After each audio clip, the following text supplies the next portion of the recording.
ஆண்டவருடைய நாமம் மகிமைப்படுவதாக. கர்த்தருடைய வார்த்தைகளை கேட்கும்படி அவருடைய சமூகத்தில் கூடி வந்திருக்கிற உங்கள் யாவருக்கும் ஆண்டவராகிய இயேசு கிறிஸ்துவின் நாமத்தில் வாழ்த்துக்களை தெரிவிக்கிறேன். இந்த வார்த்தைகளை ஆன்லைன் மூலமாக கேட்கிற உங்களையும் இயேசுவின் நாமத்தினாலே வாழ்த்துகிறேன். இன்றைய செய்தியினுடைய தலைப்பு சாயங்காலம். சாயங்காலம் என்கிற வார்த்தையை உங்களுக்கு முன்னாக வைத்து கர்த்தருடைய வார்த்தையை உங்களோடு கூட கொஞ்சம் ஸ்தோத்திரிக்கிறோம் பேசும்படி ஆவியானவரால் ஏவப்படுகிறேன். நாம் கூடியிருக்கிற நேரம் சாயங்காலம். நாம் தியானிக்க போகிற வசனத்தின் செய்தி சாயங்காலம். 104வது சங்கீதத்தை அதற்கு நான் ஆதாரமாக எடுத்துக்கொள்கிறேன். 19, 20, 21, 22, 23 ஆகிய வசனங்களை நான் வாசிக்கிறேன். கர்த்தருடைய பிள்ளைகள் அந்த வார்த்தைகளை கவனமாய் கேளுங்கள். 104வது சங்கீதம் 19வது வசனத்திலிருந்து 23ஆம் வசனம் வரைக்கும் வாசிக்கிறேன். சந்திரனை கால குறிப்புகளுக்காக படைத்தார்.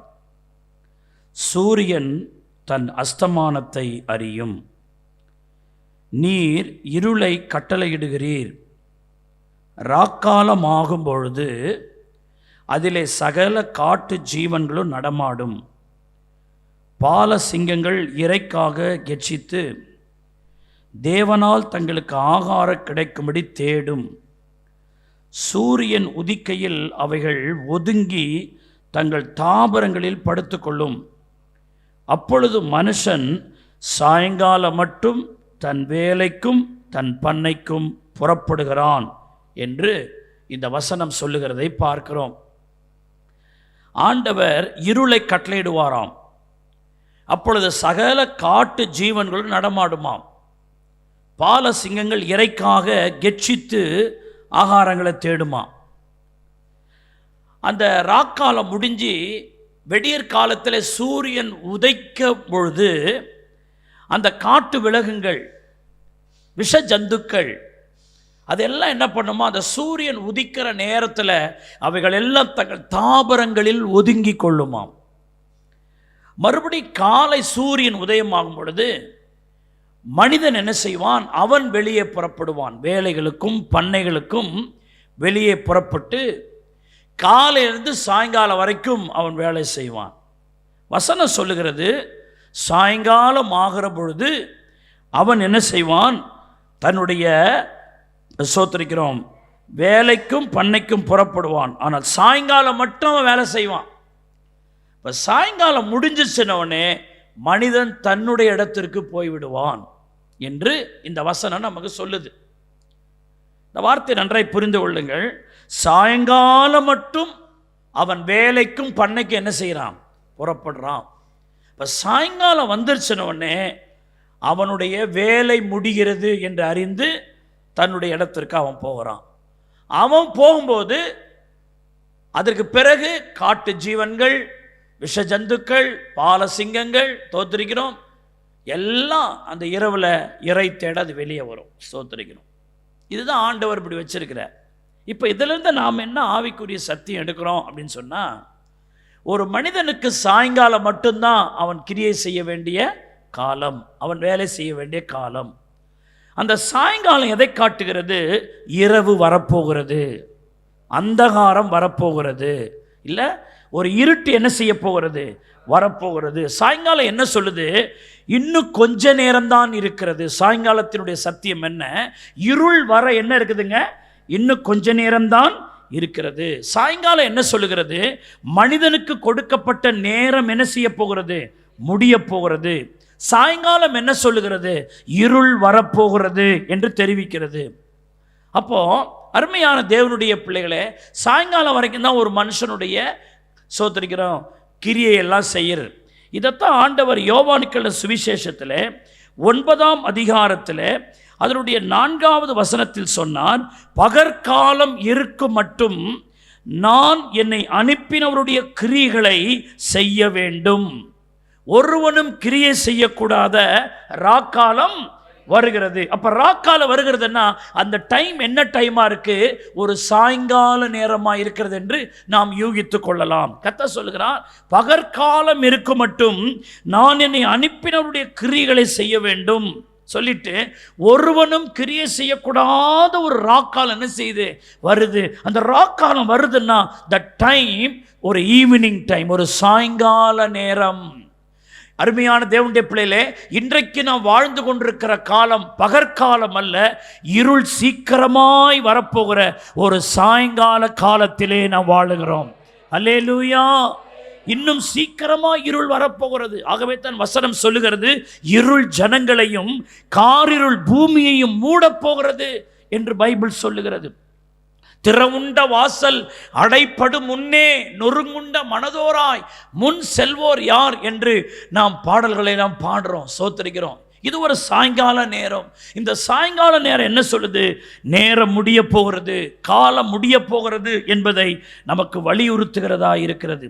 அருமையானது தேவனுடைய பிள்ளைகளே, எரேமியா தீர்க்கதரிசன புஸ்தகம் அதனுடைய 6வது அதிகாரம், எரேமியா 6:4 இப்படி சொல்லுகிறது. அருமையான தேவனுடைய பிள்ளைகளே, அவளுக்கு விரோதமாக யுத்தம் செய்ய ஆயத்தமாகுங்கள் என்றும், மத்தியானத்தில் தானே நாம் போயேறும்படிக்கு எழுந்திருங்கள், ஐயோ பொழுது சாய்ந்து அந்தி நிழல் நீண்டு போகிறதே. சோத்தரிக்கிறோம். பாருங்க, இங்கே ஒரு எச்சரிப்பின் சத்தம் வருகிறது. சோத்தரிக்கிறோம்.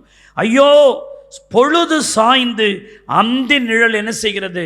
நீண்டு போகிறது. பொழுது சாய்ந்து இருள் வரப்போகிறது. இந்த பகற்காலம் முடிய போகிறது. ஆண்டவருக்காக நாம் செய்ய வேண்டிய காலம் முடிய போது. பிசாசு குறித்து பைபிள் சொல்கிறது, தனக்கு கொஞ்ச காலம் மாத்திரமே உண்டென்று அறிந்து அவன் கோபமாய் அவன் இறங்கி இருக்கிறான். ரொம்ப ஹைப்பரா இருக்கிறான். சோத்திரிக்கிறோம். அவன் ரொம்ப சோத்திரிக்கிறோம் வேகமாய் செயல்படுகிறான். இந்த சாயங்கால வேளையில் நாம் நிர்விசாரமாய் இருக்கக்கூடாது.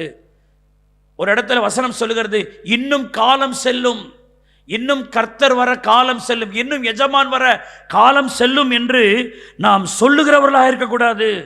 ஆண்டவர் மிகவும் எப்படி வருகிறார்? சீக்கிரமாய் வருகிறார். அல்லேலூயா, அல்லேலூயா. அருமையான தேவனுடைய பிள்ளைகளே, பாருங்க, மத்தேயு 24வது அதிகாரம் அதனுடைய 48வது வசனம் பாருங்க. சோதர மத்தேயு 24:48. அந்த ஊழியக்காரனோ பொல்லாதவனாய் இருந்து என் ஆண்டவர் வர நாள் செல்லும் என்று தன் உள்ளத்திலே சொல்லிக்கொண்டு, இந்த கடைசி கால விசுவாசி இன்னும் நாள் செல்லும், இன்னும் ஆண்டவர் வரதுக்கு ரொம்ப நாள் ஆகும் என்று ஒருவன் சொல்லுவானால் அவன் பொல்லாத ஊழியக்காரனாய் இருக்கிறான். இன்னும் நாள் செல்லும், இன்னும் டைம் இருக்கு, இன்னும் நேரம் இருக்கு, இன்னும் உலகத்தை அனுபவிப்போம், இன்னும் உலகத்தை என்ஜாய் பண்ணுவோம், அப்புறம் கடைசி காலத்தில் பார்த்து கொள்வோம் என்று சொல்லுகிற காலம் இது அல்ல. இது சாயங்கால நேரம். இதோ வாசற்படியிலே அவர் நிற்கிறார், கதவை தட்டுகிற அந்த நேர காலமாயிற்று. ஆண்டவர் மிக சீக்கிரமாய் அவர் வந்து கொண்டிருக்கிற ஒரு காலம். ஆண்டவர் சொன்ன எல்லா அடையாளங்களும் நடந்து கொண்டிருக்கிற ஒரு நேரம். இன்னும் ஒரே ஒண்ணுதான், அவர் வர வேண்டும், அவ்வளவுதான். மற்றபடி எல்லா தீர்க்க தரிசனங்கள் சோதரிக்கிறோம் உலகத்தின் முடிவுக்கும் அவருடைய வருகைக்கும் கர்த்தர் சொன்ன எல்லா அடையாளங்களும் அப்பட்டமாய் நடந்து கொண்டிருக்கிற இந்த காலம் சாயங்கால காலமாய் இருக்கிறது. அல்லேலூயா.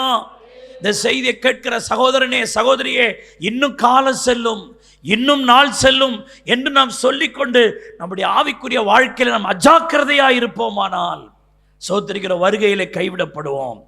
அப்படிதான் அருமையானவர்களே, 5 கன்னிகள் என்ன செய்யப்பட்டாங்க? கைவிடப்பட்டாங்க. சோதரிக்கிறோம். மணவாளன் வர காலமான பொழுது அவர்கள் படுத்து நித்திரை பண்ணினார்கள். சோத்திரம். அவர் வர்றதுக்கு லேட்டாகும் போலன்னு பண்ணாங்க. ஆனால் இதோ மணவாளன் வந்து விட்டார். சோத்திரிக்கிறோம். 5 பேருடைய விளக்கு எரிது. 5 பேருடைய விளக்கு என்ன செய்யல? எரியல. ஏனென்றால் அவருடைய காலங்களை விரயமாக்கி விட்டார்கள். இன்னும் ஆண்டவர் வருவதற்கு நேரமாக, அதுக்கு பிறகு பார்த்து கொள்ளலாம் என்று அவர்கள் எண்ணிக்கொண்டிருக்கிற நேரத்தில் மணவாளன் வந்து விட்டார். வருகிறேன் என்று சொன்னவர் இன்னும் கொஞ்ச காலத்தில் வருவார், அவர் தாமதம் பண்ணார் என்று பைபிள் சொல்லுகிறது. தேவனுடைய பிள்ளைகளே, இது சாயங்கால நேரம். அப்ப சாயங்கால நேரம் மட்டும்தான் மனுஷன் வேலைக்கும் பண்ணைக்கு என்ன செய்வான்? புறப்படுவான். அந்த சாயங்கால நேரம் முடிஞ்சோடனே அவன் நேரம் முடிஞ்சிடும், அந்தி கிறிஸ்து வந்து விடுவான். அல்லேலூயா. அதனால்தான் இது கிருபையின் காலம் என்று சொல்லுகிறோம். இந்த காலத்திலே பாவ மன்னிப்பு உண்டு.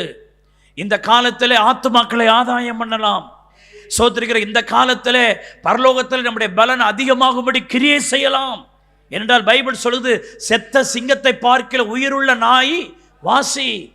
நான் இந்த உலகத்தில் சிங்கம் போன்று ஆவிக்குரிய வாழ்க்கையை செய்த எத்தனையோ பேர் இந்த உலகத்தை விட்டு போயிட்டாங்க. ஆனால் நாம் நாயை போல இருக்கிறோம். ஆனால் ஜீவன் இருக்கிறது, இன்னும் செயல்படுவதற்கு வாய்ப்பு இருக்கிறது, சந்தர்ப்பம் இருக்கிறது, ஜெபிக்க சந்தர்ப்பம் இருக்கிறது, கர்த்தருக்காக ஓட சந்தர்ப்பம் இருக்கிறது. மரித்து போனவர்களுக்கு அந்த சந்தர்ப்பம் இல்லை. தேவனுடைய பிள்ளைகளே, இது கடைசி காலம், இது சாயங்கால நேரம் என்பதை அறிந்து நம்முடைய ஜெபத்தை அதிகப்படுத்த வேண்டும். நம்முடைய ஓட்டத்தை, ஆவிக்குரிய ஓட்டத்தை அதிகப்படுத்த வேண்டும். நாம் நேரம் எடுத்துக்கொண்டு பிறகு பார்க்கலாம் என்று சொல்வதற்கான நேரம் இல்லை. சோத்திரம். ஒரு தேவனுடைய பிள்ளை இந்த சாயங்கால காலங்கள் சோத்திரிக்கிறோம் பாருங்க. இந்த சாயங்கால நேரத்தில் தான் கொஞ்சம் சோத்திரிக்கிறோம், பிசாசு எல்லாருடைய மனதை கொஞ்சம் அப்படி அவன் பக்கமாக இழுக்கிறதுக்காக அவன் பார்க்கிறான். சோத்திரிக்கிறோம். பாவம் பெருகி இருக்கிறது பாருங்க. இந்த காலையில் பார்த்தீங்கன்னா அந்த எல்லாம் பரபரப்பாக வேலைக்கு போகிற, சாயங்காலம் அப்படியே ஆனவுடனே அந்த மனதே வேற மாதிரி மாறிடும். சோத்திரிக்கிறோம். பாவங்கள் அதிகமாக நடக்கிற நேரம் என்ன காலம்தான்? சாயங்காலத்துக்கு அப்புறம்தான். சோத்திரிக்கிறோம். குடிக்க போகிறவன், விபச்சாரத்துக்கு போகிறவன், வேசித்தனத்துக்கு போகிறவன், சோத்திரம் எல்லாம் இந்த டைமை தான் அவன் பயன்படுத்துகிறான். சோத்திரிக்கிறோம். பகலில் எல்லாருக்கும் தெரியும், ராத்திரி யாருக்கும் தெரியாது. ஆகவே அந்த ராத்திரி நேரம் பிசாசு அதிகமாய் கிரியை செய்கிற ஒரு பெரிய இருண்ட காலம் வருகிற இந்த காலத்தில் நாம் கர்த்தருக்காய் கிரியை செய்கிறவர்களாக இருக்க வேண்டும். அல்லேலூயா. சாயங்காலத்தில் கர்த்தருடைய பிள்ளைகள் என்ன செய்தார்கள் என்பதை நாம் உதாரணமாய் பார்க்கும்போது, ஆதியாகம புஸ்தகம் 24வது அதிகாரம் அதனுடைய 63வது வசனத்தை நீங்கள் பார்த்தீங்கன்னா, ஈசாக்கு சாயங்கால வேளையில் தியானம் பண்ண வெளியிலே போயிருந்து தன் கண்களை ஏறெடுத்து பார்த்த பொழுது என்று வசனம் சொல்லுகிறதை பார்க்கிறோம். இப்ப சாயங்காலம் ஆகிற அந்த நேரத்தில் அவன் என்ன செய்கிறான்? அவனுக்கு 2 சூழ்நிலை இருந்தது. ஒன்று, அவனுக்கு பெண் பார்க்க ஆபிரகாம் தன் வேலைக்காரனாகிய எலியாசாரை அனுப்பியிருக்கிறான். ஒன்று. இன்னொன்று, அவனுடைய அன்புக்குரிய, அவனுடைய பாசத்துக்குரிய அவனுடைய தாய் இறந்து போயிருக்கிற ஒரு காலகட்டம். ஒரு பக்கம் தனக்கு கல்யாணம் நடக்க போகிறது என்கிற ஒரு இன்பம் ஒரு பக்கம் இருக்கிறது.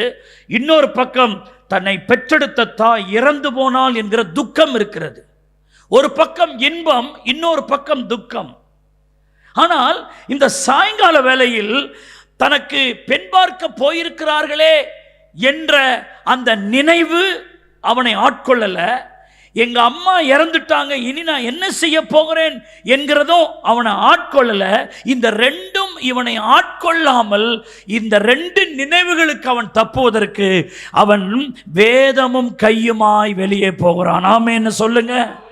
ஆண்டவருடைய வழிகளை தியானிக்க போகிறான். வசன தியானம். இன்னைக்கு சில நேரங்கள் சில இன்பம் ஆண்டவரை விட்டு நம்மளை பிரிச்சிருது, சில துக்கம் ஆண்டவரை விட்டு நிறைய பேரை பிரிச்சிருது.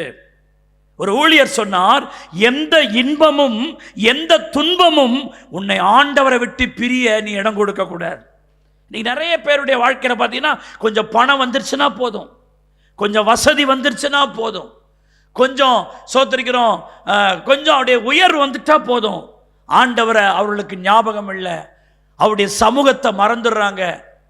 அதே நேரத்தில் ஒருத்தருடைய வாழ்க்கையில் பிரச்சனைகள் வரும்போது, கஷ்டங்கள் வரும்பொழுது ஆண்டவரை விட்டு சோத்திரிக்கிறோம், அவர்கள் மனஸ்தாபப்பட்டு போறாங்க. ஆனால் ஈசாக்குடைய வாழ்க்கையில் இந்த சாயங்காலம் அவன் போயிருந்த நேரம், ஒரு பக்கம் அவனுக்கு பெண் பார்க்க போயிருக்கிறாங்க, அது சந்தோஷமான நிகழ்வு. அந்த நேரத்தில் ஒரு தாய் மரித்திருக்கிற ஒரு துக்கமான நிகழ்வு. இந்த 2 நிகழும் அவனை அஃபெக்ட் பண்ணல. காரணம், அவன் தியானிக்கிறவனா இருந்தான். சாயங்கால வேளையில் அவன் தியானம் பண்ணுகிறவனா இருந்தான். அல்லேலூயா, அல்லேலூயா. அதனால்தான் தாவீது சொல்லுகிறான், வீண் சிந்தனைகளை நான் வெறுத்து உங்க வேதத்தில் நான் பிரியப்படுகிறேன்.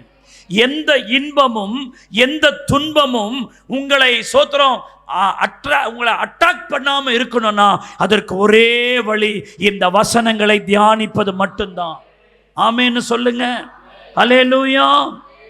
இந்த சாயங்கால நேரம் பாருங்க, அந்த நேரம் தான் தாவீது பாவம் செய்த நேரம். 2 சாமுவேல் 11வது அதிகாரம் 2ஆம் வசனத்தில் அவன் பட்சேபால் விஷயத்தில் தவறு செய்த காலம் சாயங்கால காலம் என்று சொல்லப்பட்டிருக்கிறது. ஒரு சாயங்கால காலத்தில் அவன் உப்பரிக்கையில் உலாத்தி கொண்டிருக்கையில் அந்த சம்பவம் நடைபெறுகிறது என்பதாக வேதம் நமக்கு சொல்லுகிறதை பார்க்கிறோம். ஏசாயா 17:4 சொல்லுகிறது, சாயங்காலம் என்பது கலக்கம் உண்டாகிற ஒரு நேரமாக இருக்கிறது என்று அந்த வசனம் நமக்கு சொல்லுகிறது.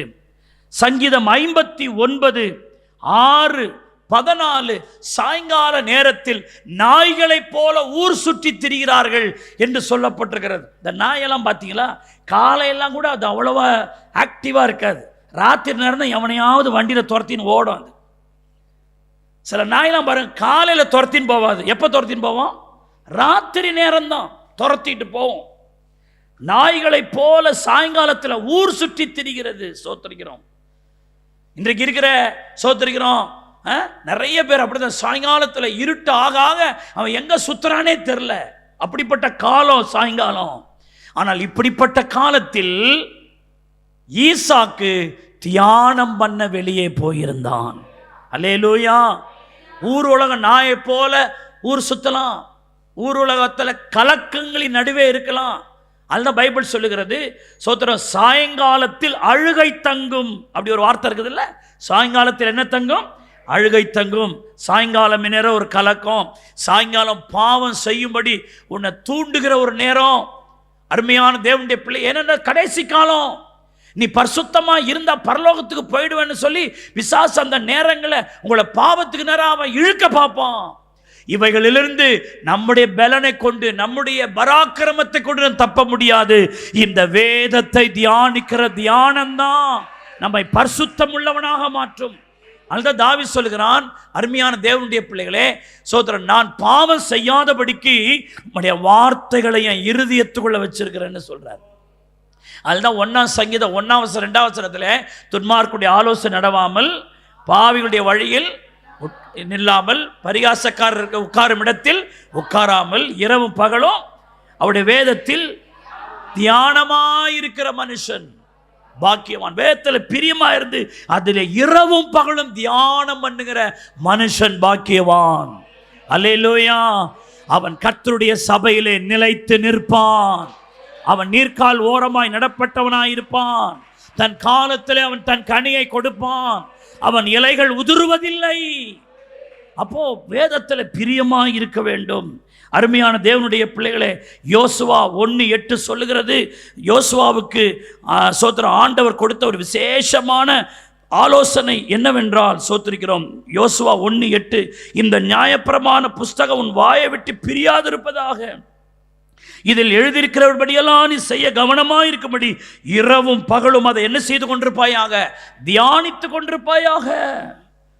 நான் இந்த ஊழியத்தை எப்படி செய்வேன், இந்த லட்சோபலட்ச ஜனங்களை எப்படி வழிநடத்துவேன் என்று எண்ணிக்கொண்டிருந்த சோத்திரிக்கிறோம் அருமையான தேவனுடைய பிள்ளைகளே, அந்த யோசுவாவை பார்த்து சொன்னது, நியாயப்பிரமாண புஸ்தகத்தை நீ தியானம் பண்ணு, அப்பொழுது நீ உன் வழியை வாய்க்க பண்ணுவாய், அப்பொழுது புத்திமானாய் நீ நடந்து கொள்வாய். சத்தமா சொல்லுங்க, நியாயப்பிரமாண புஸ்தகத்தை நான் தியானம் பண்ணுவேனானால்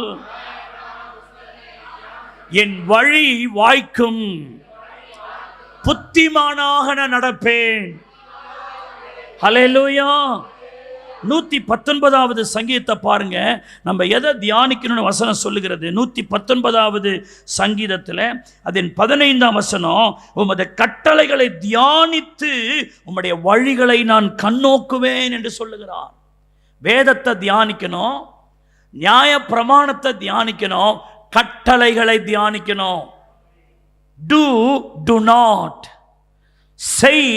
செய்யாதே, இதெல்லாம் கட்டளைகள். எதை செய்ய வேண்டும், எதை செய்யக்கூடாது, அந்த கட்டளைகளை நாம் தியானிக்க வேண்டும். நிறைய பேர் தனக்கு இதமான வசனங்களை மட்டும் தியானிக்கிறது இல்லை.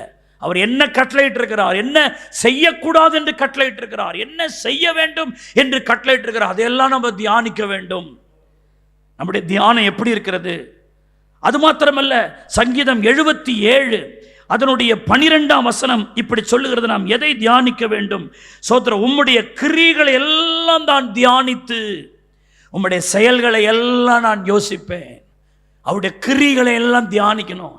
என் வாழ்க்கையில் அவர் என்னெல்லாம் கிரியை செய்தார், என்னை எப்படி ரட்சித்தார், என்னை எப்படி நடத்தினார், என்னை எப்படி தூக்கி எடுத்தார், அவருடைய செயல்கள், அவருடைய கிரியைகளை நான் யோசித்து பார்க்க வேண்டும், தியானித்து பார்க்க வேண்டும். சும்மா கண்மூடித்தனமா ஆண்டவர் செய்த நன்மையெல்லாம் மறந்து வாழக்கூடாது தேவனுடைய பிள்ளைகள். அதனால தான் தாவீது கூட சொல்கிறாரு, என் படுக்கையிலே நான் தியானிக்கிறேன், என்னை நடத்தி வந்த பாதைகள் எல்லாம் நான் பார்க்கிறேன்.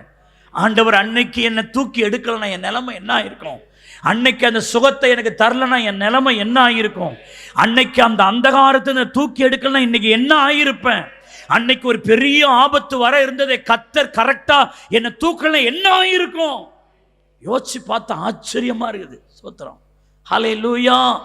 சிலலாம் நம்முடைய வாழ்க்கையில கர்த்தர் அந்த அந்த அந்த நேரத்தில் நமக்கு செஞ்சார, அதெல்லாம் நினைச்சு பார்த்தா இன்னைக்கும் நமக்கு ஒரு மாதிரி இருக்குது. சோத்திரிக்கணும். ஒவ்வொரு காரியமும் சிறிது பெரிதுமான காரியங்கள் எல்லாம் யோசிச்சு பாருங்க. நான் பயந்த நேரம் உங்களுடைய அந்தரங்க வாழ்க்கையில கொஞ்சம் யோசிச்சு பாருங்க. உங்களுக்கு தெரியும், ஆண்டவர் மட்டும் அந்த காரியத்தை செய்யலைன்னா நம்ம குடும்பம் அவமானப்பட்டு போயிருக்கோம். நம்முடைய வாழ்க்கை எல்லாரும் 4 பேர் 4 விதமா பேசுற மாதிரி நம்முடைய லைஃப் மாறி இருந்திருக்க கூடும். ஆனா நம்முடைய காரியங்களை யாருக்குமே கர்த்தர் வெளிப்படுத்தி காட்டாம, நம்மளை எங்கேயும் நம்முடைய சோத்திரிக்கிறோம் குறைவுகளை யாருக்கிட்டையும் வெளியரங்கப்படுத்தாம நம்மளை மதிப்பா நடத்திட்டு வராரு, கௌரவமா நடத்திட்டு வராரு, நம்மளை மன்னித்து மறந்து நம்ம இதுவரைக்கும் நடத்துகிறாரு. அதெல்லாம் 4 பேருக்கு கர்த்தர் விளம்பரப்படுத்துற மாதிரி நம்ம கதையை அவர் அவுத்து விட்டு இருந்தா என்ன ஆயிருக்கும் ஜன வச்சு பாருங்க. நம்ம நினைக்கிறோம் நம்ம ஞானமா நடந்துட்டோம். இல்லைங்க, சில நேரங்களில் நம்மளை வெளிக்காட்டாம நாம அவரை காட்டி கொடுத்தோம், அவர் நம்மளை காட்டி கொடுக்கவே இல்லை. அதான் அங்க இருக்கிற விஷயம். தன்னை காட்டி கொடுக்கிறவன் 12 பேர் நடுவில் அவனை உட்காந்துருக்கான். இவன் தான்டா என்னை காட்டி கொடுக்க போறான், படுவா ராஸ்கல் அப்படின்னு ஆண்டவர் கை காட்டியிருந்தான். அத்தனை பேர் அவனை அடிச்சிருப்பான். ஆனால் இவன் என்னை காட்டி கொடுக்க போறான்னு ஆண்டவர் அவனை காட்டியே கொடுக்கல. சோத்திரம். அதுதான் இந்த இயேசுநாதரால ஒரு அன்புள்ள தெய்வம் இந்த உலகத்தில் இல்லை. நமக்கு ஆண்டவருக்கு தான் தெரியும். சோத்திரிக்கிறோம். நம்ம யாருன்னு தெரிஞ்ச பிறகும் நம்ம நேசித்தாரே, அந்த அன்புக்கு இணையான அன்பு இந்த உலகத்தில் இல்லை. அல்லேலூயா. அதெல்லாம் நினச்சி பார்த்தா தாரத்தாரே கண்ணீர் ஊத்துங்க. ஆண்டவர் செய்த அந்த கிரியைகள், என் வாழ்க்கையில் அவர் நடப்பித்தவைகள், ஸ்தோத்திரிக்கிறோம், அதை சொல்லவே முடியாது. ஸ்தோத்திரம். நான் ஒரு கடலூரில் ஒரு அருமையான காலை பிரதர், அவங்க அந்த உங்கள் ஊர் ஏரியா என்னையா? பாகூர், பரிக்கல்பட்டு. அந்த பரிக்கல்பட்டில் ஒரு இடம், அங்கே கொஞ்ச காலம் ஊழியம் நடந்துக்கிட்டு இருந்தது. அந்த இடத்துல ஒரு சிறுவர்களுடைய ஊழியத்துக்காக போனோமான்னு தெரியல. நான், என்னுடைய தாயார், மூப்பரையா கூட, இந்த நத்தாஷா அவள் குழந்தையாக இருந்தா, அவளை தூக்கிட்டு போயிருந்தேன். சோத்திரிக்கிறோம். அப்போ அது அந்த ஊழியத்தெல்லாம் முடிச்சுட்டு அந்த பரிக்கல்பட்டிலேருந்து அந்த கடலூர் போகிற வழி, அந்த முள்ளோட பக்கமாடி வந்து அந்த மெயின் ரோடு கூட வந்துட்டோம். அங்கே பலாப்பழம் விற்றுக்கிட்டு இருக்கிறாங்க பாண்டி போகிற ரூட்டில். அப்போது காலைப்பாட்டில் தான் வரோம். காலைப்பாட்டம் அப்படி நிற்கிது. அவங்க பலாப்பழம் பேசிட்டு, இந்த நேரத்தில் பிரதர் ராஜா பிரதர் எனக்கு ஃபோன் பண்ணுறாரு. அவருக்கே தெரியாது இப்போ இந்த விஷயத்தில் அவரும் வர்றாரு உள்ள சீனில். அவருக்கு அவருடைய விரலில் ஏதோ அடிபட்டிருக்கு. அது சம்பந்தமாக அவர் அதை சொல்கிறாரு. ஆகவே அது சம்பந்தமாக அவர் சொல்கிறாரு. அதுக்காக நான் ஜெபிக்கிறேன் ஃபோனில். அவருக்கு ஞாபகம் இருக்குதான்னு எனக்கு தெரியல. ஒரு விரலில் உங்களுக்கு அடிபட்டுச்சாயா? சரி, ஓகே. அப்போ அது ஒரு கொஞ்சம் காம்ப்ளிகேட்டடாக இருந்தது. அது எப்படி இருக்குமோ அப்படி இருக்குமோங்கிற ஒரு பெரிய நிலைமை இருந்துச்சு. சோர்ந்து போயிருந்தார். அப்போ அந்த நேரத்தில் அவர் பேசுகிறாரு. நான் சீரியஸாக அதுக்குள்ளே போயிட்டேன். நான் என்ன பண்ணிட்டேன், அதுவும் கடலூர் ரோடு, நான் சொல்கிற ரோடு எவ்வளோ பிஸியான ரோடுன்னு கொஞ்சம் யோசிச்சு பாருங்க. அப்போது இந்த பக்கத்தில் பழங்களை வாங்குறதுக்கு எங்கள் அம்மாவும் மூப்பரையெல்லாம் ரேட் பேசிக்கிட்டு இருக்கிறாங்க. காலைப்பாங்க இருக்கிறார். நான் என்ன பண்ணிட்டேன், அந்த ரோட்லேருந்து இந்த ரோட்டுக்கு பேசிக்கிட்டே நான் இந்த பக்கம் வந்துட்டு பிரதர்கிட்ட பேசிக்கிட்டு என்னாச்சு ஏதாச்சுன்னு பேசிக்கிட்டு நான் ஜோம் பண்ணிக்கிட்டு இருக்கிறேன். எப்போவோ என் காலில் நத்தாஷா சுரண்டிக்கிட்டு நிற்கிறான். அவங்க அதை கவனிக்கவே இல்லை. அவங்க பழம் வாங்குறதுல அவங்க இதுவாக இருக்காங்க. இந்த ரோட்டில் லாரி போகுது, பஸ்ஸு போகுது, எப்படி கிராஸ் பண்ணி என்கிட்ட வந்து நின்னானே எனக்கு தெரில. இன்னைக்கும் அதை நான் நினச்சா எனக்கு அவ்வளவு பயமாக இருக்கும். சோத்திருக்கணும். இதில் என்னை சீண்டிட்டு மறுபடியும் அவள் அடுத்த ரோடை கிராஸ் பண்ணி போகிறதுக்கு அவள் இது பண்ணுறான். இந்த பக்கம் நான் பிரதர் கூட பேசிக்கிட்டு இருக்கிற ஃபோனில், நான் இப்போ அங்கேருந்து எப்படி வந்தானே எனக்கு விளக்கம் புரியல. நான் எப்படி அனுப்புவேன்? தூக்கி அப்படி அணைச்சி இப்படி நான் வச்சுக்கிட்டு இருக்கிறேன், அவர்கிட்ட ஜெபம் பண்ணிகிட்டு இருக்கிறேன். என் சிந்தை ஒரு பக்கம் ஒருத்தி, இவன் எப்படி வந்தான்? ஒரு வேளை ஒரு லாரியோ ஒரு காரோ ஒரு பஸ்ஸோ அடிச்சிருந்தா அந்த சூழல் என்னவா இருக்கும் கொஞ்சம் யோசிச்சு பாருங்க. அருமையான தேவனுடைய பிள்ளையே, நான் அந்த வீடு வர வரைக்கும் ஆண்டவரே நாங்கள் கவனிக்கலாம், ஆண்டவரே நாங்கள் அசால்ட்டாக இருந்தோம் ஆண்டவரே. ஆனால் நீங்கள் எங்கள் மேலே எவ்வளவு கவனமாக இருந்து எங்களை எவ்வளவு பாதுகாப்பாக இருந்து எங்களை நடத்துறீங்க ஆண்டவரே. சோத்திரிக்கிறோம். அல்லேலூயா. அப்புறம் நான் அங்கே கிராஸ் பண்ணி எங்கள் அம்மாவுக்கு விழுந்த திட்டு, மூப்பரையாவுக்கு விழுந்த திட்டு கொஞ்சம் நஞ்சம் இல்லை. ஐயோ அப்படியா தெரியலையே, நாங்கள் இங்கே இருந்தோமே. சோத்திரிக்கிறோம். காலை இப்போ இப்படின்றார். அவர் அதை மறந்துட்டாரான்னு எனக்கு தெரியல. நான் எதுக்காக சொல்கிறேன்னா, சின்ன விஷயந்தான், ஆனால் தேவன் இப்படி நம்முடைய வாழ்க்கையில் ஒவ்வொரு விதங்களில் அவர் கிரியை செய்தவைகளை நாம் தியானிக்கும் பொழுது அவருடைய அன்பு நமக்குள்ளே இன்னும் அதிகரிக்கும். உங்கள் லைஃப்பில் நீங்கள் அப்படி நிறைய உங்கள் வாழ்க்கையில் கத்த செய்திருக்கலாம். அதையெல்லாம் நம்ம நினச்சி பார்த்தா அவருக்கு நன்றி சொல்லாமல் நம்மால் இருக்க முடியாது. அவருக்கு நம்ம துதி சொல்லாமல் இருக்கவே முடியாது. நம்ம இந்த காலம் வரைக்கும் வாழ்கிறோன்னா அவருடைய கிரியைகள், அவருடைய செயல்கள், அவருடைய கிரியைகளுக்காக செயல்களுக்காக நம்ம எல்லாரும் கைகளை தட்டி, ஆண்டவரே என் வாழ்க்கையில் செய்த எல்லா கிரியைகள், ஹல்லேலூயா, அவைகளை எல்லாம் நம்ம தியானிக்கணும். நான் தியானத்தில் நிறைய உங்களுக்கு வேரியேஷனை சொல்கிறேன். கிரியைகளை தியானிக்கணும், கட்டளைகளை தியானிக்கணும், நியாயப்பிரமாணங்களை தியானிக்கணும், அவருடைய வசனங்களை என்ன செய்யணும் நம்ம தியானிக்கணும். அது மாத்திரமல்ல, சங்கீதம் 63வது சோத்திரிக்கிறோம் சங்கீதம் அதனுடைய 6வது வசனம் சொல்லுது, என் படுக்கையின் மேல் நான் உம்மை நினைக்கும் போது. இயேசுவை நாம் தியானிக்க வேண்டும்.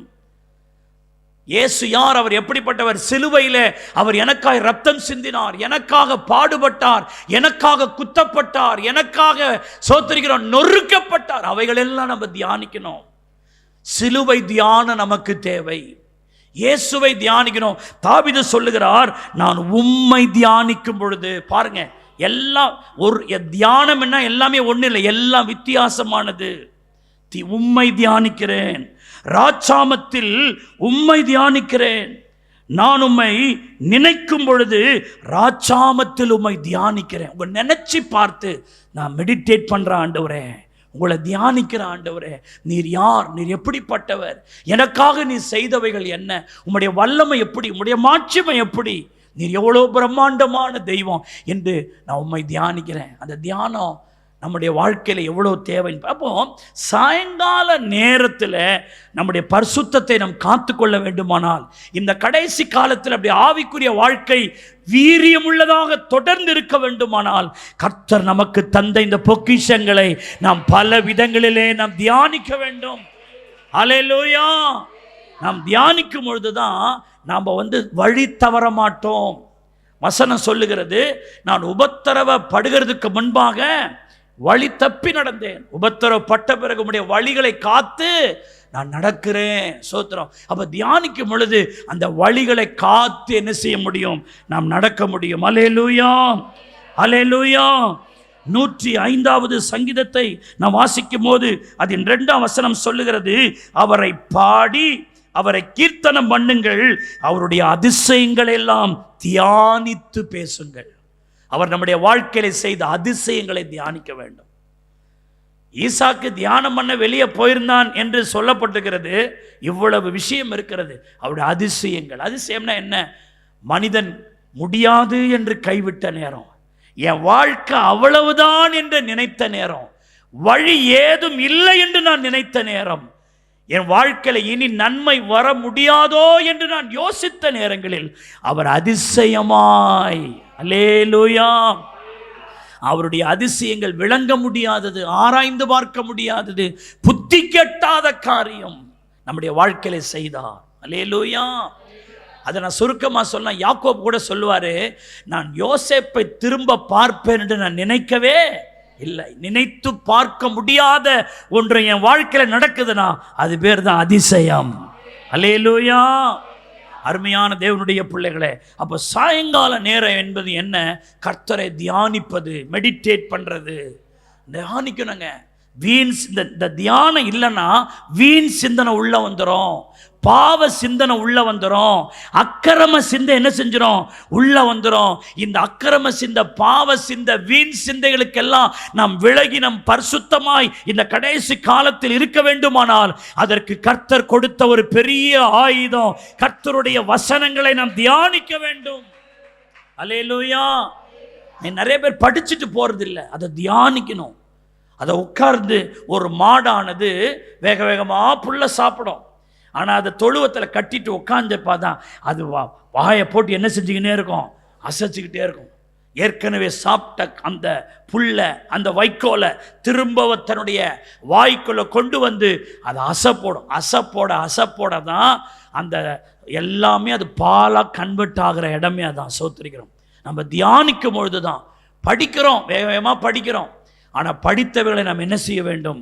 தியானிக்க வேண்டும். அல்லேலூயா. தாவீது சொல்லுகிறார், நான் தியானிக்கையில் எனக்குள் அக்கினி மூண்டது. அல்லேலூயா. அப்ப தியானம் என்ன செய்யும்? அக்கினியை மூள பண்ணும், எனக்குள் அந்த ஃபயர் அதிகரிக்கும். அல்லேலூயா. அப்ப தியானம் நமக்கு ரொம்ப முக்கியம். சோத்ராம். அல்லேலூயா. சாயங்கால நேரத்தில் சோத்திருக்கிற இன்னொரு சத்தியத்தை நம்ம தியானிப்போம். ரூத்தின் புஸ்தகம் 2வது அதிகாரம். சோத்திருக்கிறோம்.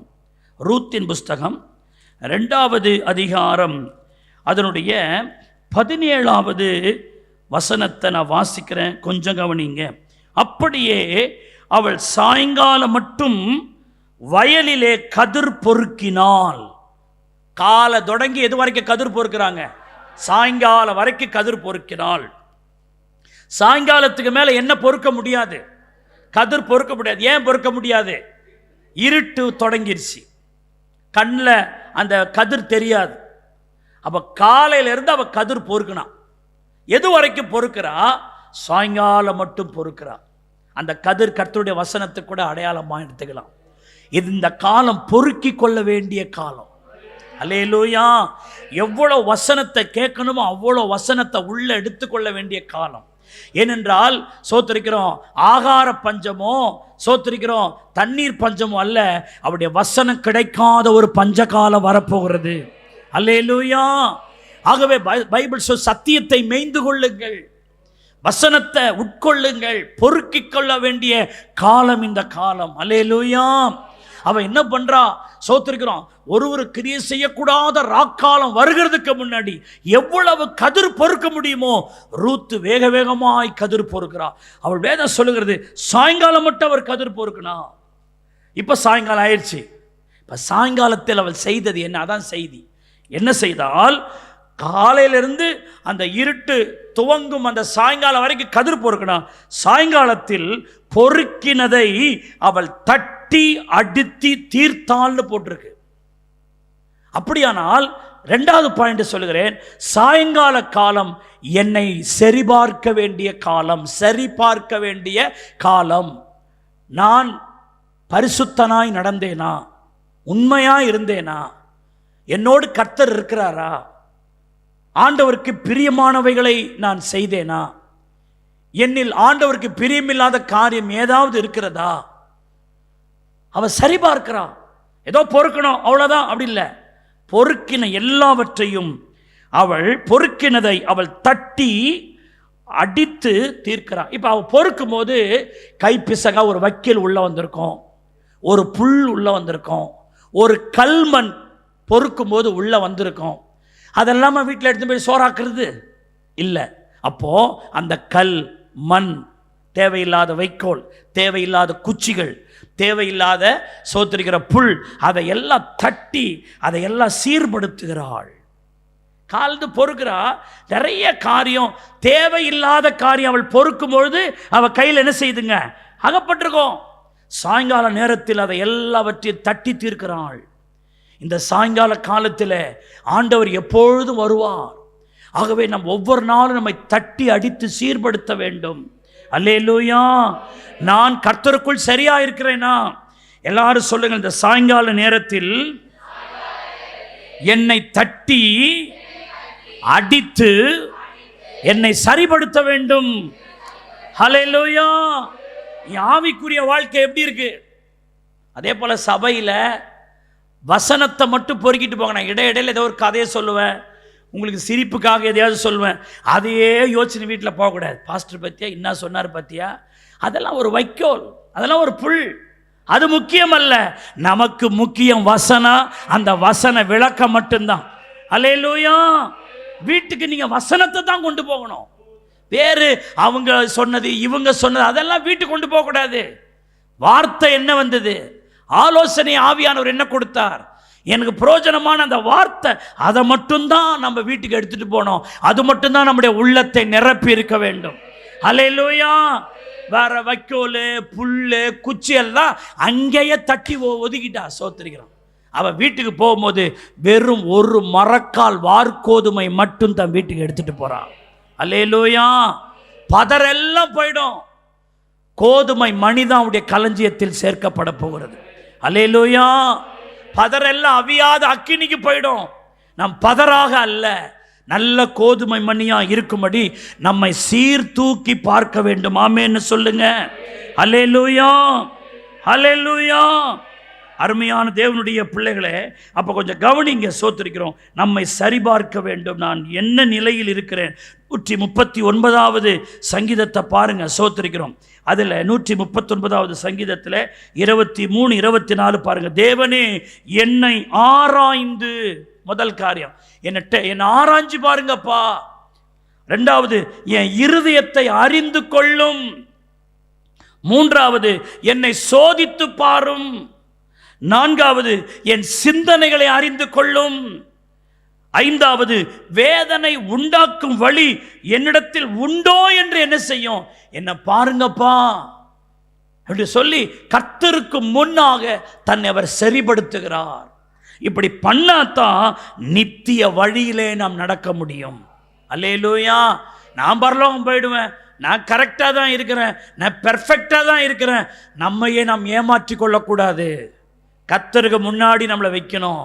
ஆண்டவரே, எல்லாரும் சொல்லுங்க, என்னை ஆராய்ந்து பாரும், என் இருதயத்தை அறிந்து கொள்ளும், என்னை சோதித்து பாருங்கப்பா, என் சிந்தனைகளை அறிந்து கொள்ளும், வேதனை உண்டாக்கும் வழி என்னிடத்தில் உண்டோ என்று நீர் பாரும்.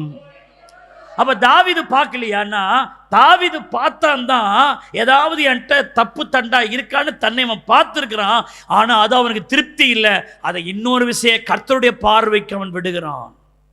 ஒருவேளை என் பார்வையில் சிலது தப்பா தெரியாமல் இருக்கலாம் ஆண்டவரே, ஆனால் உங்கள் பார்வையில் நான் பெர்ஃபெக்டாக இருக்கிறேன் நான் பாருங்க. ஏனென்றால் மனுஷனுக்கு செம்மையாய் தோன்றுகிறவைகள் கர்த்தருடைய பார்வையில் அருவருப்பாய் இருக்கிறது. என் பார்வை வேற, அவர் பார்வை வேற. மனுஷன் பார்க்கிற விதமாய் அவர் பார்க்கவில்லை, மனுஷ முகத்தை பார்க்கிறான். நீரோ உள்ளம் திரியங்களை ஆராய்ந்து பார்க்கிறவராயிருக்கிறீர். அல்லேலூயா. ஆகவே சரிபார்க்க வேண்டிய ஒரு காலகட்டமாக இருக்கிறது அருமையான தேவனுடைய பிள்ளைகளே. இந்த காலவெளியிலே, இந்த சாயங்கால நேரங்கள் ஆண்டவரை சமூகத்தில் தியானிக்கிற நேரம் மட்டுமல்ல, நாம் நம்மை கர்த்தருக்கு முன்பாக என்ன பார்க்கிற நேரங்க, சரிபார்க்கிற ஒரு நேரம். அல்லேலூயா. சாயங்காலத்தில் ரூத் அவள் என்ன செய்தால், தான் பொறுக்கின கதிர்கள் சரியானதா, அவைகள் சரி இல்லாததா அல்லது சரியானதா என்று அவள் அடித்து தட்டி தீர்த்தது போல நம்முடைய ஆவிக்குரிய வாழ்க்கையை நாம் என்ன பார்க்க வேண்டும், சரிபார்க்க வேண்டும். ஆமென்னு சொல்லுங்க. அல்லேலூயா. அல்லேலூயா. அருமையான தேவனுடைய பிள்ளைகளே, 1 சாமுவேல் 14வது அதிகாரம் 24வது வசனம் இப்படி சொல்லுது. 1 சாமுவேல் 14:24. இஸ்ரவேலர் அன்றைய தினம் மிகுந்த வருத்தம் அடைந்தார்கள். நான் என் சத்துருக்களின் கையிலே பழிவாங்க வேண்டும், சாயங்காலம் மட்டும் பொறுக்காமல் எவன் போஜனம் செய்கிறானோ அவன் சபிக்கப்பட்டவன். பாருங்க, இந்த வசனத்துக்கு வேறு விளக்கம் இருந்தாலும் நம்ம குறிப்புக்கு மட்டும் எடுத்துக்குவோம்.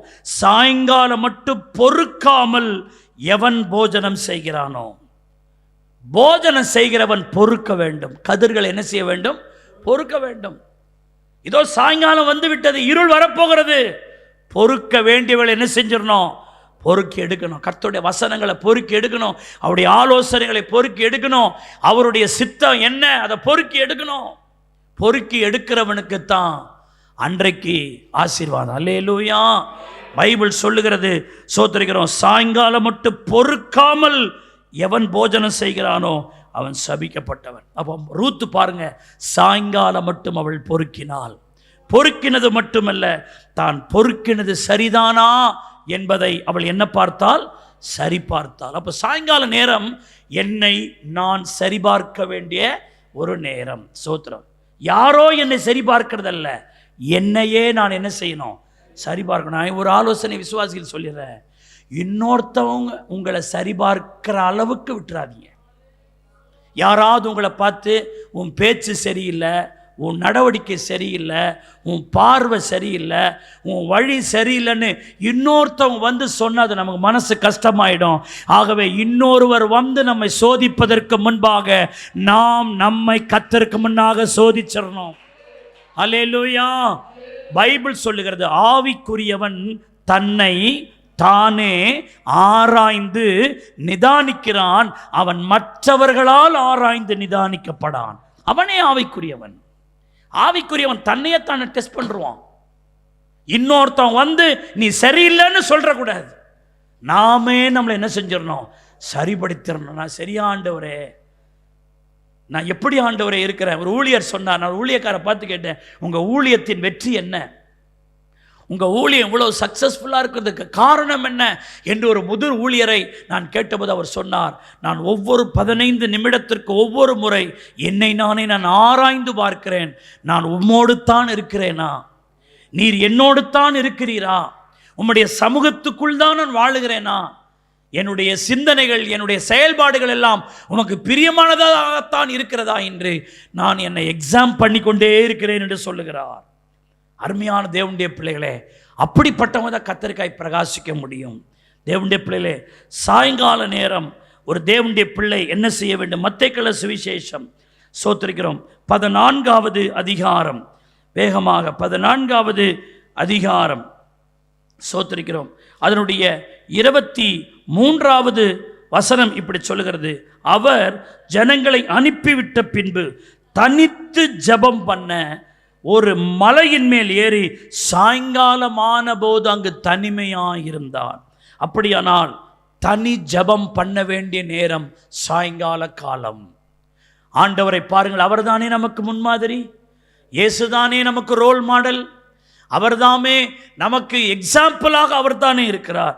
வசனம் சொல்லுகிறது, காலைந்து ஊழியம் செய்கிறார், காலைந்து ஜனங்களோடு ஜனங்களாக அவர் இருக்கிறார், அங்கும் இங்கும் நடந்து சுற்றி ஊழியம் செய்கிறார். அப்போ அந்த சாயங்காலமான போது அவர் எங்கே போகிறாங்க? வீட்டுக்கு. ஜனங்களை அனுப்பிவிட்ட பின்பு தனித்து ஜெபம் பண்ண ஒரு மலையில் ஏறி சாயங்காலமான போது அங்கே எப்படி இருந்தார்? தனிமையாக இருந்தார். அது என்ன ஜெபங்க? தனிமை ஜெபம், பர்சனல் ப்ரேயர்.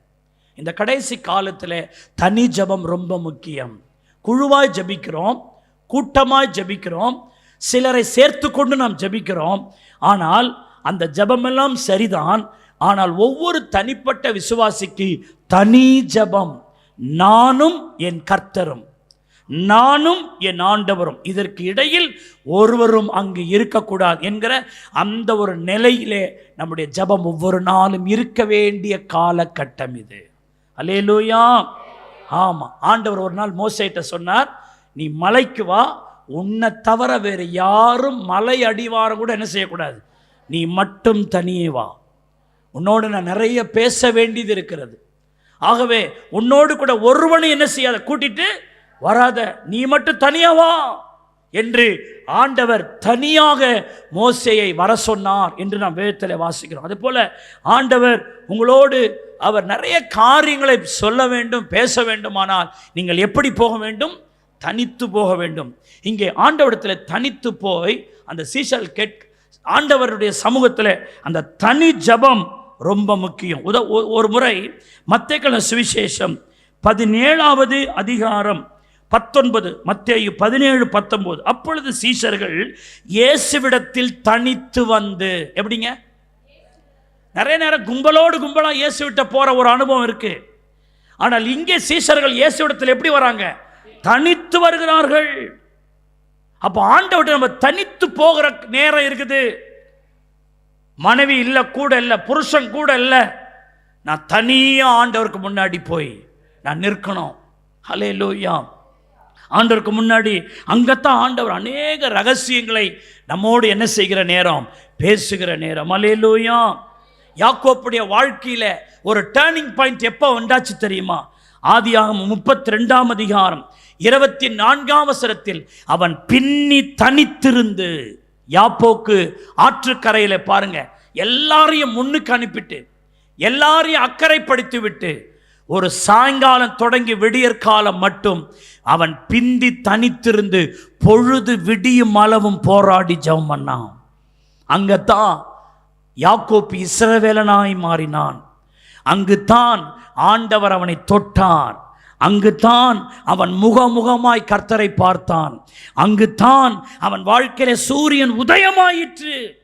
அங்குதான் அவன் லைஃபே சேஞ்ச் ஆகிறது. யாக்கோபை கேட்டு பாருங்களேன், யாக்கோப்பே, உன் ஜீவியம் இப்படி மாறுந்து காரணம் என்ன? நீ இஸ்ரவேலா எப்படி மாறினாய்?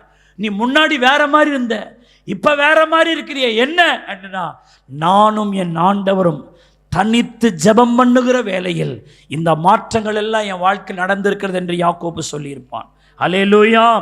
ஒரு ஊழியர் சொல்லுகிறார், ஒரு விசுவாசி தனி ஜெபம் செய்ய நேரம் இல்லை என்று சொல்வானானால் அவன் விசுவாசியே அல்ல.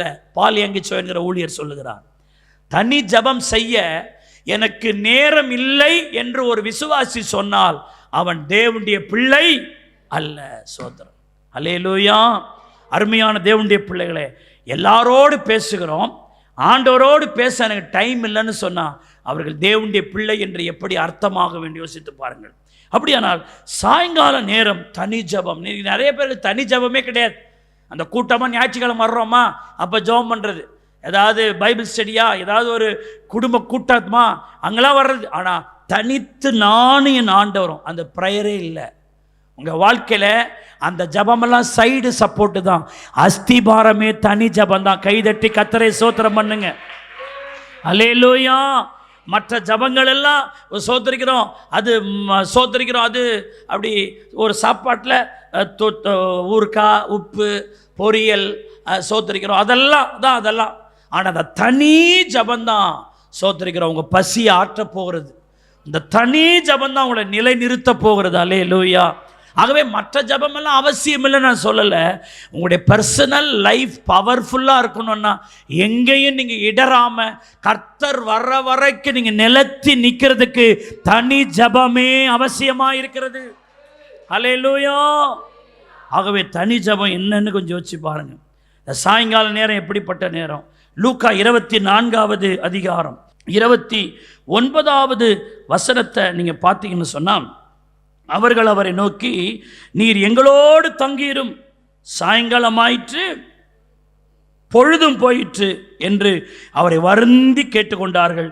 அப்பொழுது அவர் அவருடனே தங்கும்படி உள்ளே போனார். அவர் உன்னோடு கூட இருக்க வருந்தி அழைக்க வேண்டிய காலம் சாயங்கால காலம். சாயங்கால நேரம், அந்த காலத்தில் யாரும் கூட நீ வச்சுக்கிறியோ இல்லையோ, இயேசுவை உன்னோடு வைத்து கொள்ள வேண்டும். இந்த சாயங்கால நேரம் சோத்திரிக்கிறோம், பயங்கரமான கடுமையான காலம். இயேசு இல்லைன்னு சொன்னால் நாம் அதெல்லாம் ஜெயிக்கவே முடியாது. ஆமேன்னு சொல்லுங்க. அல்லேலூயா. அப்போ அந்த சாயங்காலம் ஆன பொழுது வசனம் சொல்லுகிறது, அவரை வருந்தி கேட்டுக்கொண்டார். எங்களோடு தங்கியிரும் என்று வருந்தி கேட்டுக்கொண்டார். அப்படி தங்க போன பிறகு தான் அந்த 2 சீஷருடைய பின்மாற்றமே மாறிச்சு. அல்லேலூயா. அவருடைய கண்ணே அப்போ தான் திறந்துச்சு. இல்லாட்டினா அவங்க எருசலேமுக்கு போயிருப்பாங்களா? அந்த எம்மாவூர் என்பது அருவருப்பு. அந்த சோதர தேவனுடைய நகரமாகி எருசலேமை விட்டு எங்கே போயிட்டாங்க? எம்மாவூருக்கு போயிட்டாங்க. நல்ல வேளை அந்த 2 பேரும் ஆண்டவரை உள்ள கூப்பிட்டாங்க. உள்ள வந்தபோது அவருடைய கண்கள் என்ன செய்யப்பட்டது? திறக்கப்பட்டது. அப்போதான் இயேசுவை அவர் அறிஞ்சாங்க. அந்நேரமே அவர்கள் எம்மாவூரை விட்டு எருசலேமுக்கு போனாங்க. இயேசுனார் மட்டும் அவங்க வீட்டுக்குள்ளே போய் தங்காது இருந்திருப்பால், ஆனால் அவருடைய உள்ளம் கொழுந்து விட்டு எரிந்திருக்காது. அவர்கள் மறுபடியும் எருசலேமுக்கு வந்திருக்க மாட்டாங்க. அவருடைய பின்மாற்றம் மாறி இருக்காது. அப்போது நம்முடைய வாழ்க்கையில சில ஒழுங்கினங்கள்லாம் நம்மளை விட்டு மாறணும்னா, நம்முடைய இறுதியை கொழுந்து விட்டு எரியணும்னா, நம்முடைய கண் திறக்கப்படணும்னா, நம்முடைய ஆவிக்குரிய வாழ்க்கை உயிர்ப்பிக்கப்படணும்னா, சர்வ வல்லவர் நம்மோடு தங்கி இருக்க வேண்டும். ஆமென்னு சொல்லுங்க. அல்லேலூயா. அவர் தங்கி இருக்கணும், சும்மா வர மாட்டார். தங்க நீ வருந்தி கூப்பிடணும். அதுக்கு முந்தின வசனம் சொல்லுகிறது, அவர் அப்புறம் போகிறவரை போல காண்பித்தார். ஆனால் இவர்களோ அப்புறம் போகிறவரை போல கடந்து போகிற ஆண்டவரே எங்களை விட்டு போகாதிரும் என்று வருந்தி கூப்பிட்டதுனால் உள்ள வந்தார். நான் பிரசங்கிக்கிற கர்த்தர் சோதரம், அவர் சும்மா வந்துட மாட்டார். நீ வருந்தி அவரை கூப்பிட வேண்டும். இந்த சாயங்கால காலத்தில், இந்த கடைசி காலத்தில், அந்தகார சூழப் போகிற இந்த காலத்தில், ஒரு பெரிய இருள் வரப்போகிற இந்த காலத்தில் யாரை நீ வைத்துக் கொள்ளுகிறாயோ இல்லையோ, நான் பிரசங்கிக்கிற சர்வ வல்லமை உள்ளவர் உன்னோடே, உன் பிள்ளைகளோடே, உன் வாழ்க்கையோடே, உன் எல்லையோடே அவர் தங்கி இருக்கும்படி அவரை நீ வருந்தி கூப்பிட வேண்டிய காலம். சாதாரண சில நாட்களில் சோத்திர ஆண்டவரே உன் சோத்திரத்தை தூக்கி எங்கேயாவது அப்படி போடு. சில நாட்கள் பார்த்தீங்கன்னா சாரம் இருக்காது, அதில் ஒரு காரம் இருக்காது, அதில் ஒரு உப்பு இருக்காது. அப்படியே ஜெபம் பண்ணுறது. இவங்க எப்படி கூப்பிட்டுருப்பாங்கன்னு கொஞ்சம் யோசிச்சு பாருங்க. அவர்களை அப்படி கூப்பிட பண்ண வைக்கிறார் ஆண்டவர். அப்படி கூப்பிட்டா தான் அவர் உள்ள வருவார். தோத்திரம். அல்லேலூயா. யாரையோ வருந்தி கூப்பிட்றாங்க. 5 ரூபா தான் மொய் வச்சுட்டு போகிறான், அவனே வருந்தி கூப்பிட்றான். தோத்திரம். அல்லேலூயா. புரியுதா புரியலையா உங்களுக்கு? அவனால் ஒரு சல்லி பைசா பிரயோஜனம் கிடையாது. அவனெல்லாம் வருந்தி கூப்பிடுறோம். ஆனால் வாழ்க்கையின் அஸ்திபாரமே இவர் தானங்க. இவரை வருந்தி கூப்பிடுறதா என்ன? சோத்திரம். அல்லேலூயா. நேரம் இல்லை, அதெல்லாம் ஞாபகம் வைத்துக் கொள்ளுங்கள். சோத்திரிக்கிறோம். கடைசியாக ஒன்று வாசிச்சு நம்ம முடிச்சலாம். நான் விளக்கம் கொடுக்கல. தேவனுடைய பிள்ளையே, இந்த கடைசி காலம் மார்க்கு 4வது அதிகாரம், மார்க்கு 4வது அதிகாரம் அதனுடைய 35வது வசனத்தை பாருங்க. ஆண்டவர் சொல்றார், அன்று சாயங்காலத்தில் அவர்களை நோக்கி அக்கறை போவோம் வாருங்கள். அப்படியானால் வருகை பரலோகத்திற்கு செல்ல ஆயத்தப்பட வேண்டும். எங்கு செல்ல ஆயத்தப்பட வேண்டும்? பரலோகம் செல்ல ஆயத்தப்பட வேண்டும். இக்கரையில் இருக்கிற நாம் எக்கரைக்கு போக வேண்டும்? அக்கறை. நாம் இக்கரையில் இருக்கிறோம். அக்கறை என்பது நாம் நாடி போகும் அந்த துறைமுகம். அந்த அக்கறை தான் அந்த பரம எருசலேம். அந்த அக்கறை தான் அந்த பரம கானான். அந்த அக்கறை தான் அந்த பரலோகம். அந்த அக்கறைக்கு நாம் போக வேண்டுமானால் சோத்திரிக்கிறோம். ஆண்டவர் சொன்னார், சாயங்காலமாயிற்று, நாம் எங்கே போவோம்? அக்கறைக்கு போவோம். நாம் இதுவரைக்கும் இக்கரையிலிருந்து விட்டோம். இனி நாம் இக்கரையிலிருந்து எங்கே போக வேண்டும்? அக்கறைக்கு. தேவப்பிள்ளையே, நான் சொல்லுகிறேன், இக்கரையிலிருந்து அக்கறைக்கு போக வேண்டிய காலம் சாயங்கால காலம். ஆண்டவர் இன்றைக்கு நம்மளை பார்த்து சொல்லுகிறார், புறப்படு, ஆயத்தப்படு, உன் தேவனை சந்திக்க என்ன செய்? ஆயத்தப்படு. இந்த உலகம் நமக்கு சதமானது அல்ல. சோத்திரம். இந்த உலகம் ஒரு கூடார வாழ்க்கை. இந்த கூடாரத்தை விட்டு நிலை பெயர்ந்து போக போகிறோம். கர்த்தருடைய வருகை மிக சீக்கிரமாக இருக்கிறது. தேவனுடைய பிள்ளைகளே, அவரை சந்திப்ப நாம் என்ன செய்ய வேண்டும்? ஆயத்தப்பட வேண்டிய காலம். வருகை குறித்து ஆயத்தப்பட வேண்டும். இன்னும் வருவதற்கு நாள் செல்லும் அப்படின்னு சொல்லி கொண்டிருக்கிற காலம் அல்ல, அவருடைய வருகைக்கு செல்ல வேண்டிய காலம் நெருங்கி விட்டது. அல்லேலூயா, அல்லேலூயா. ஆண்டவர் சொல்லுகிறார், இதோ நான் சீக்கிரமாய் வருகிறேன் என்று கர்த்தர் சொல்லுகிறார். அவர் சீக்கிரமாய் வருகிறேன்னு சொன்னால் நாம் எவ்வளோ சீக்கிரமாய் ஆயத்தப்பட வேண்டும். அல்லேலூயா. ஆகவே ஆயத்தப்படுவோம். அருமையான தேவனுடைய, ஒரு பெரிய இருள் வந்து கொண்டிருக்கிறது, ஒரு பெரிய அந்தகாரம் வந்து கொண்டிருக்கிறது. ஆகவே இந்த சாயங்கால நேரங்களிலே நாம் அவரை தியானிப்போம். இந்த சாயங்கால வேளையிலே நாம் சரியாக இருக்கிறோமா என்று சரிபார்ப்போம். இந்த சாயங்கால வேளையிலே கர்த்தரும் நான் என்கிற அளவில் அந்த தனி ஜபத்துக்கு அதிகமாக முக்கியம் கொடுப்போம். இந்த சாயங்கால வேளையில் அவர் உங்களுடனே, நீங்கள் அவருடனே கூட தங்கி இருக்கும்படி அவரை வருந்தி கூப்பிடுங்கள். இந்த சாயங்கால நேரம் அவர் அக்கறைக்கு இன்னும் போகும்படி அழைக்கிற அந்த அழைப்பின் சத்தத்தை கேட்டு செல்வதற்கு ஆயத்தமாக இருப்போம். அல்லேலூயா. நம்ம எல்லாரும் முழங்கால் படிடுவோம். சோத்திர கர்த்தர் இந்த நாட்களில் நம்மோடு பேசின இந்த சாயங்கால காலங்களிலே நாம் எப்படி நடக்க வேண்டும் என்று சொன்ன வார்த்தைகளை இருதயத்திலே பதித்தவர்களாய், ஆண்டவரே இதோ எங்களை ஒப்பு கொடுக்கிறோம். ஆண்டவரே சோத்திர சாயங்கால காலத்தில் நாங்கள் எதை செய்ய வேண்டும் என்று எங்களோடு திட்டமாய் பேசின உம்முடைய வசனங்களுக்காக, உம்முடைய வார்த்தைகளுக்காக நாங்கள் நன்றி சொல்லுகிறோம். ஆண்டவரே ஹல்லேலூயா, ஹல்லேலூயா. கேட்ட வார்த்தையை இருதயத்திலே பதித்து ஹல்லேலூயா மை சோத்திரிக்கிறோம். இருதயத்திலே பதித்து ஆண்டவரே மை சோத்திரம். கர்த்தர் அப்படியே நடத்தும்படி எல்லா கைகளை தட்டி ஆண்டவரை சோத்திரம் பண்ணுவோம். நல்ல கைகளை தட்டி உற்சாகமாக ஹல்லேலூயா, ஹல்லேலூயா, ஹல்லேலூயா, ஹல்லேலூயா.